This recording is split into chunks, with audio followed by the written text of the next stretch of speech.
Hello, welcome. Today we will discuss about an important topics of English language and it is connector. Student connector নিয়ে কাজ করতে গিয়ে আমরা সবসময় কিছু না কিছু সমস্যায় পড়ি এবং পরীক্ষার খাতায় কানেক্টরগুলো আনসার করতে গিয়ে আমরা খুবই কনফিউজ এবং সমস্যার মধ্যে পড়ে যাই এবং বুঝতে পারি না কোথায় কখন কিভাবে কোন কানেক্টরটাকে ইউজ করতে হবে। তো আজকের ভিডিওতে আমি কানেক্টরগুলোকে সহজ এবং সুন্দর উপায়ে কিভাবে ব্যবহার করা যায় এই বিষয়গুলো তুলে ধরার চেষ্টা করব এবং এই বিষয়টি পরিষ্কারভাবে বোঝার জন্য আমি বোর্ডে কিছু উদাহরণ লিখে রেখেছি এবং উদাহরণগুলো থেকে আমরা খুঁজে বের করব কানেক্টর কাকে বলে, কানেক্টর কত প্রকার, অথবা তাদের অ্যাক্টিভিটি কি, কানেক্টর কাকে বলে এবং এদের অ্যাক্টিভিটিগুলো কি। এটা যদি আমরা স্পষ্টভাবে বুঝতে পারি তাহলে কানেক্টরের ব্যবহার সম্পর্কে আমরা কিন্তু দক্ষতা অর্জন করতে পারবো। তো স্টুডেন্ট, আমরা এখনই বোর্ডে চলে যাব এবং বোর্ড থেকে যে উদাহরণগুলো রয়েছে এই উদাহরণগুলোর মধ্যে আমরা কানেক্টর ব্যবহার করে দেখব যে কানেক্টরের কার্যকারিতা কি, কানেক্টর কাকে বলে, কানেক্টর কত প্রকার এবং কানেক্টর কীভাবে ব্যবহার করতে হবে। তো স্টুডেন্ট, আমি এখানে যে উদাহরণগুলো লিখে রেখেছি, প্রথম যে উদাহরণটি রয়েছে সেটা হলো the night was dark, wind was blowing. তা আমরা এখানে যে কানেক্টরটি ইউজ করতে পারি সেটা হলো অ্যান্ড। ইউজ করতে পারি and. The night was dark and wind was blowing. যে স্টুডেন্ট খেয়াল করো, আমরা এইভাবে আরো অনেক সেন্টেন্স লিখতে পারি, যেমন he is tall and handsome। এভাবে আমরা কিন্তু এন্ড দিয়ে, যেমন the night was dark and cold, the book is beautiful and interesting, the story is nice and interesting। এভাবে আমরা অসংখ্য সেন্টেন্স তৈরি করতে পারি দুটি সমান সমান এলিমেন্টকে কোঅর্ডিনেট করার মাধ্যমে। অথবা দ্বিতীয় অংশে যে সেন্টেন্সটি রয়েছে 2 নম্বরে, he took an umbrella, the wind blew away it। এখানে আমরা যে কানেক্টরটি ইউজ করতে পারবো সেটা হলো but। he took an umbrella but the wind blew it away। ওকে, এবং এভাবে আমরা আরো সেন্টেন্স তৈরি করতে পারি, যেমন এরকমটি হতে পারে, the book is nice,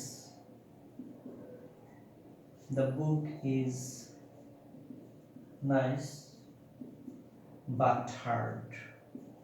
এভাবে he reads more but cannot pass। এভাবে আমরা সেন্টেন্সগুলো তৈরি করতে পারি এই কানেক্টরটি ইউজ করে। এখানেও কিন্তু দুটি সেন্টেন্স কি করেছে, কোঅর্ডিনেট করেছে, দুটি সমান সমান element. The he took an umbrella, the wind blew it away, দুটি পার্টে কিন্তু সেম, দুটি সেম এলিমেন্টকে কিন্তু সেম ইম্পর্টেন্ট এলিমেন্টকে কিন্তু এখানে কানেক্ট করা হয়েছে। Take balance diet or you will be sick. এখানেও আমরা যে কানেক্টরটি ইউজ করব সেটা হলো or you will be sick। এবং দ্বিতীয় অংশে যেটি রয়েছে we read newspaper and get daily news।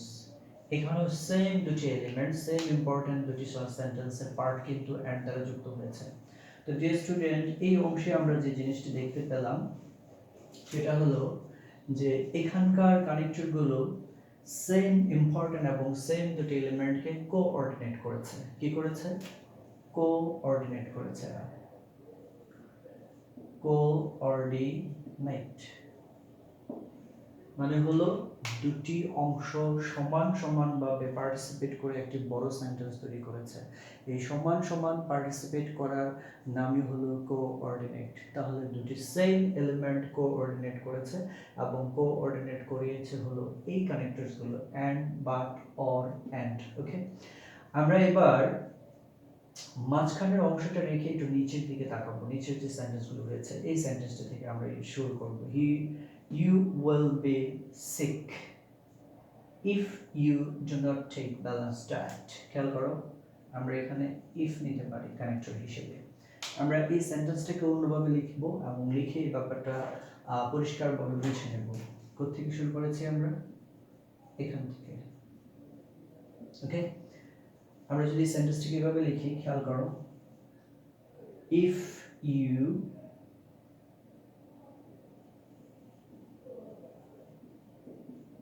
don't take balanced food এই অংশটি কিন্তু ডিপেন্ডেন্ট হয়ে গেছে, মানে হলো সাবঅর্ডিনেট হয়ে গেছে। এই কানেক্টরটি সেন্টেন্সের এই অংশটিকে, দ্যাট মিন্স এই ক্লজটিকে সাবঅর্ডিনেট অথবা ডিপেন্ডেন্ট করে দিয়েছে। If you don't take balance diet you will be sick. এই যে প্রিন্সিপাল ক্লজটি আছে, এই প্রিন্সিপাল ক্লজটির উপর কিন্তু এই অংশটিকে ডিপেন্ডেন্ট মানে সাবঅর্ডিনেট করে দিয়েছে। তাহলে এখানকার যে কানেক্টরটি সেটা হলো কি, যে এখানকার এই ক্লজটিকে এই প্রিন্সিপাল ক্লজের উপর সাবঅর্ডিনেট করে দিয়েছে। ওকে, দ্বিতীয় যে সেন্টেন্সটা রয়েছে, we read news paper we can tech news. তো আমরা এখানে যেটি লিখতে পারি সেটা হলো as we read news paper, যেহেতু আমরা নিউজ পেপার পড়ি, এই অংশটি কিন্তু আবার সাবঅর্ডিনেট হয়ে গিয়েছে, মানে হলো ডিপেন্ডেন্ট হয়ে গেছে কার উপর, পরের অংশের উপর, প্রিন্সিপাল ক্লজটির উপর, উই ক্যান টেক নিউজ। আচ্ছা, এবং পরের যে সেন্টেন্সটি রয়েছে সেটা আমরা পড়ে দেখি, he can't pass the exam though he reads more. কি লিখব আমরা এখানে, T H O U G H, though he reads more. Dear student, আমরা এই সেন্টেন্সটাকে যদি এখানে লিখি তাহলে আরো পরিষ্কার হয়ে যাবে ওটা সম্পর্কে। দো হি রিডস মোর, দেখো এই অংশটি কিন্তু, এই ক্লোজটি কিন্তু ডিপেন্ডেন্ট হয়ে গেছে হি কান্ট পাস এই অংশটির উপর। তাহলে আমরা যেটা দেখতে পেলাম সেটা হলো যে এখানকার যে কানেক্টরগুলো রয়েছে এরা কিন্তু একটা ক্লোজকে ডিপেন্ডেন্ট করে দিচ্ছে, সাবঅর্ডিনেট করে দিচ্ছে। ওকে, এবং লাস্টে যে যেটি রয়েছে সেটা হলো I know the place where he live in, where he live in, এই অংশটি কিন্তু এখানকার এই ক্লোজটিকে সাবঅর্ডিনেট করে দিয়েছে। যেমন আমরা যদি বলি where he lives in, এই অংশটি কিন্তু সাবঅর্ডিনেট হয়ে গেল।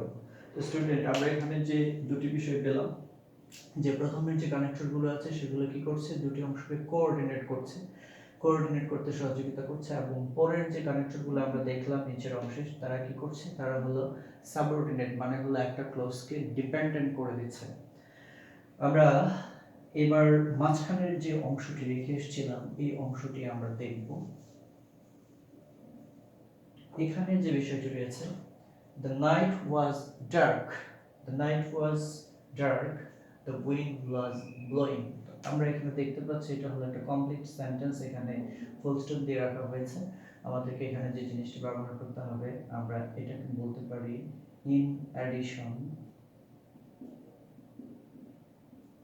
beside, এরকম the night was dark, in addition the wind was blowing, অথবা beside wind was blowing, moreover the wind was blowing। এভাবে আমরা এই সেন্টেন্সগুলোর মধ্যে কানেক্টর হিসেবে এটাকে ব্যবহার করতে পারি।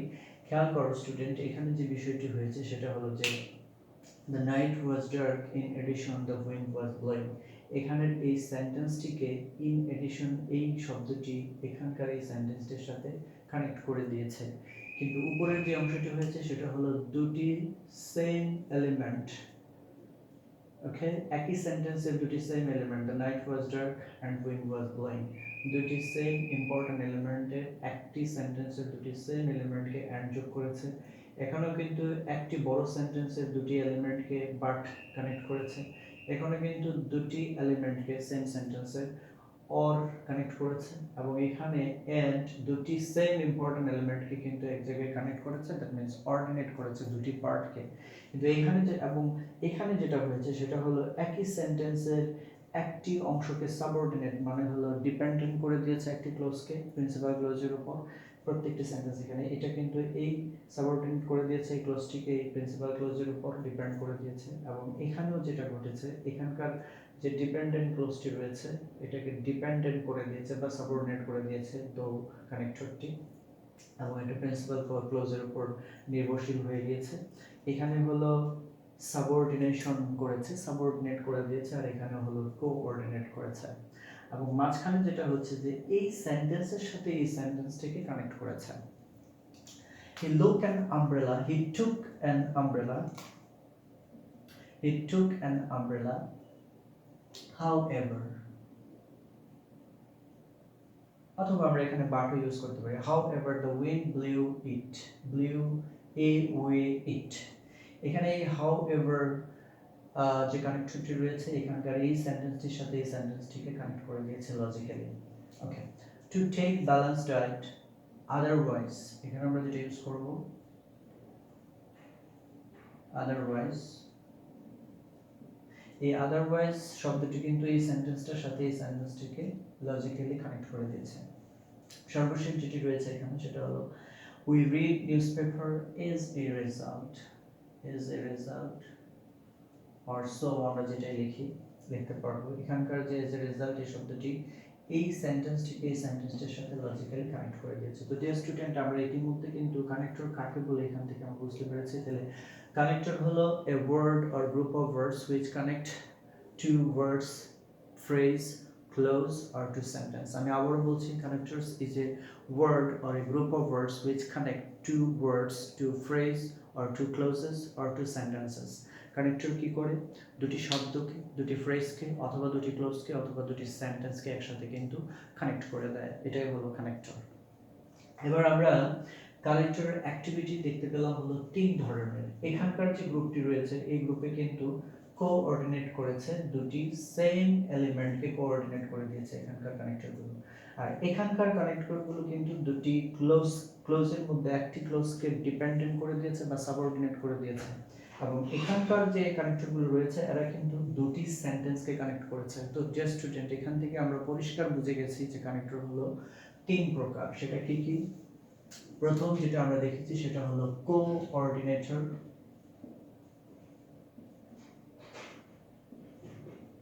এর কাজ হলো কোঅর্ডিনেট করা, দুটি সেম ইম্পর্ট্যান্ট এলিমেন্টকে একসাথে কোঅর্ডিনেট করে। এরপরে আমরা দ্বিতীয় অংশ যেটা আলোচনা করেছিলাম সেটা হলো সাবঅর্ডিনেটর,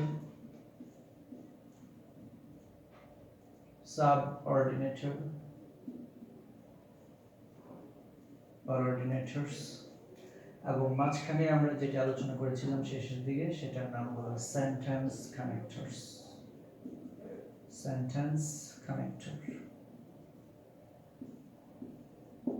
ওকে, আমরা দেখে নিয়েছি সেন্টেন্স কানেক্টরের কাজ হলো দুটি সেন্টেন্সকে লজিক্যালি কানেক্ট করা, এবং কোঅর্ডিনেটরের কাজ হলো দুটি সেম এলিমেন্টকে একসাথে কানেক্ট করা, এবং সাবঅর্ডিনেটরের কাজ হচ্ছে একটি ক্লজকে প্রিন্সিপাল ক্লজের উপর ডিপেন্ডেন্ট করে দেওয়া বা সাবঅর্ডিনেট করে দেওয়া। তো ডিয়ার স্টুডেন্ট, আমরা এখান থেকে যেটা পেলাম সেটা হলো অ্যাক্টিভিটি। এদের অ্যাক্টিভিটি হলো কি কানেক্ট করে দেওয়া, কিন্তু এখানে আরো একটা ব্যাপার রয়েছে সেটা হলো রিলেশন। আমরা দেখতে পেলাম যে কোঅর্ডিনেটরের অ্যাক্টিভিটি হলো কোঅর্ডিনেট করা, দুটি সেম এলিমেন্টকে কোঅর্ডিনেট করে দেওয়া, এবং সাবঅর্ডিনেটের কাজ হলো একটি ক্লোজকে সাবঅর্ডিনেট অথবা ডিপেন্ডেন্ট করে দেওয়া, এবং সেন্টেন্স কানেক্টরের কাজ হলো একটি সেন্টেন্সকে অন্য একটি সেন্টেন্সের সাথে লজিক্যালি কি করে দেওয়া, কানেক্ট করে দেওয়া। আমরা এই কার্যকারিতা বা অ্যাক্টিভিটি অনুসারে কানেক্টরকে তিন ভাগে ভাগ করেছি, আশা করি এর বাইরে কোনো কানেক্টর থাকবে না। তো এখন আমরা যেটা দেখব সেটা হলো রিলেশন। রিলেশনটা আমরা দেখে নিব যে কানেক্টরদের মধ্যে রিলেশনটা কি। কানেক্টরের মূলত আমরা এই উদাহরণগুলো থেকে রিলেশনটা বের করে নিয়ে আসবো। ডিয়ার স্টুডেন্ট, আমরা প্রথমে চলে যাব যে এদের তিন ধরনের কানেক্টরের মধ্যে কিন্তু মোটামুটি একই ধরনের রিলেশন থাকবে। তো প্রথম সেন্টেন্সে যেটা হচ্ছে সেটা হলো the night was dark and wind was blowing. এখানে কিন্তু একটা আইডিয়ার সাথে অন্য একটি আইডিয়া অ্যাড হয়েছে। কি হয়েছে? অ্যাড হয়েছে, অ্যাডিশন। যেমন আমরা আরো এরকম ভাবে বলতে পারি হি ইজ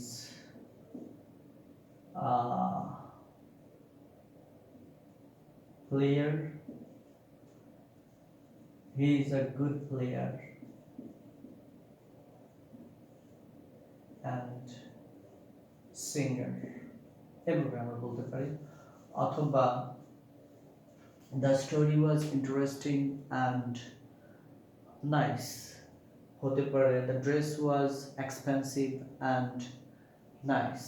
এভাবে আমরা একটা আইডিয়ার সাথে আরেকটা আইডিয়াকে যোগ করতে পারি।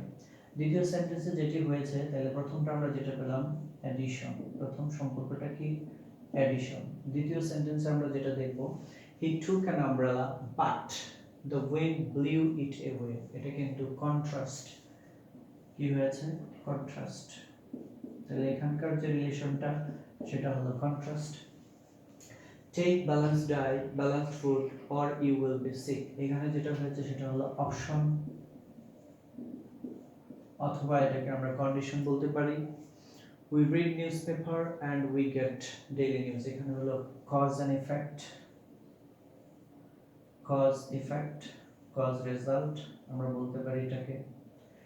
এখানে কোঅর্ডিনেট গুলোর মধ্যে আমরা এই চারটি সম্পর্ক পেয়েছি, একটা হলো addition, contrast, option, cause and effect. আমরা যদি এখানে সেন্টেন্স কানেক্টরের দিকে তাকাই তাহলে যেটা দেখতে পাবো, the night was dark, in addition the wind was blowing, তাহলে এখানে যেটা হয়েছে এডিশন। ওকে, এরপরটা দেখি, he took an umbrella however the wind blew away it, এখানে যেটা পেলাম সেটা হলো কন্ট্রাস্ট, কন্ট্রাস্ট। পরে যেটা পেলাম, take balanced food otherwise you will be sick, এটা কিন্তু অপশন or condition। এবং we read newspaper as a result we get daily news, cause and effect, cause effect, cause result। এবং আমরা সাবঅর্ডিনেটের ভিতর যেগুলো পাবো, আমরা প্রথমে বলেছিলাম 3 নম্বরটা হলো সাবঅর্ডিনেটর, you will be sick if you do not take balanced diet, এটা হলো অপশন, অপশন আমি এই পর্যন্ত লিখলাম। এখানেও কিন্তু আমরা যেটা পাচ্ছি option. as we read newspaper we get daily news, cause and effect, he can't pass the exam though he reads more, contrast, I know the place where he lives, এখানে আমরা যেটা পেলাম সেটা হলো প্লেস। তো ডিয়ার স্টুডেন্ট, আমরা এই sentence connector যে 3 প্রকারের রয়েছে, 3 প্রকার সেন্টেন্স কানেক্টরে আমরা যে রিলেশনগুলো দেখেছি সেই রিলেশনগুলো হলো হয়তো সেটা অ্যাডিশন হবে, নয়তো কন্ট্রাস্ট হবে, নয়তো অপশন হবে, নয়তো কজ ইফেক্ট হবে। এখানেও সেম জিনিস কিন্তু হয়তো অ্যাডিশন হবে, নয়তো কন্ট্রাস্ট হবে, নয়তো অপশন হবে, নয়তো কজ ইফেক্ট হবে। সেম ভাবে সাবঅর্ডিনেটরের ভিতরে কিন্তু কন্ট্রাস্ট হবে, ইফেক্ট হবে, কজ ইফেক্ট হবে, অথবা অপশন হবে, অথবা প্লেস হবে। তো ডিয়ার স্টুডেন্ট, মোটামুটি কিন্তু আমরা কানেক্টরগুলোর ভিতরে যে রিলেশনগুলো দেখতে পাই সেই রিলেশনগুলো হলো, আবারও আমি বলে দিচ্ছি, সেটা হলো হয়তো অ্যাডিশন হবে, নয়তো কন্ট্রাস্ট হবে, নয়তো কজ ইফেক্ট হবে, নয়তো অপশন হবে, অথবা প্লেস হবে, অথবা পার্সন হবে, অথবা আইডিয়া হবে। এই বিষয়গুলো থাকবে। মূলত এই 4টি ব্যাপার কিন্তু প্রধান। কোন 4টি ব্যাপার? হয়তো অ্যাডিশন হবে, নয়তো কন্ট্রাস্ট হবে, নয়তো অপশন হবে, নয়তো কজ ইফেক্ট হবে, নয়তো প্লেস হবে। তো ডিয়ার স্টুডেন্ট, আমরা আজকে যে জিনিসটি দেখলাম সেটা হলো যে সেন্টেন্স কানেক্টর অথবা কানেক্টরস গুলো হলো 3 ভাবে বিভক্ত। সেটা হলো, প্রথমটা হলো কি, কোঅর্ডিনেটরস, যারা দুটি সেম ইম্পর্টেন্ট এলিমেন্টকে কোঅর্ডিনেট করে অথবা সেম দুটি এলিমেন্টকে পার্টিসিপেট করানোর মাধ্যমে বড় একটি সেন্টেন্স তৈরি করে, কম্পাউন্ড সেন্টেন্স মূলত। এবং 2 নম্বরে আমরা যেটা দেখেছিলাম সেটা হলো সাবঅর্ডিনেটর। এখানকার কানেক্টরস গুলো সেন্টেন্সের একটি ক্লজকে সাবঅর্ডিনেট বা ডিপেন্ডেন্ট করে দেয় কার উপর? একটি প্রিন্সিপাল ক্লজের উপর। এবং সর্বশেষ মাঝখানে আমরা যেটা আলোচনা করেছিলাম সেটা হলো সেন্টেন্স কানেক্টর। সেন্টেন্স কানেক্টরও কিন্তু কি করে? দুটি সেন্টেন্সকে লজিক্যালি কানেক্ট করে। তবে এদের মধ্যে যে রিলেশনটা রয়েছে এটা কিন্তু খুবই ইম্পর্ট্যান্ট, এবং রিলেশন সম্পর্কে আমাদের খুব কেয়ারফুল থাকতে হবে।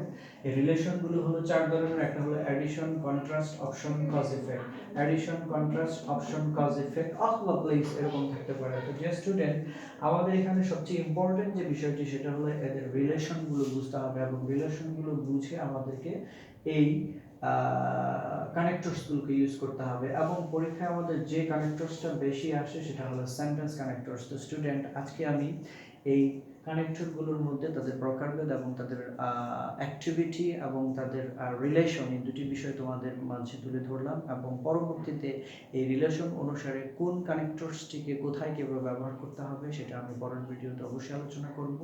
এবং পরের ভিডিওটি দেখার আমন্ত্রণ জানিয়ে এখানে বিদায় নিচ্ছি। আল্লাহ হাফেজ।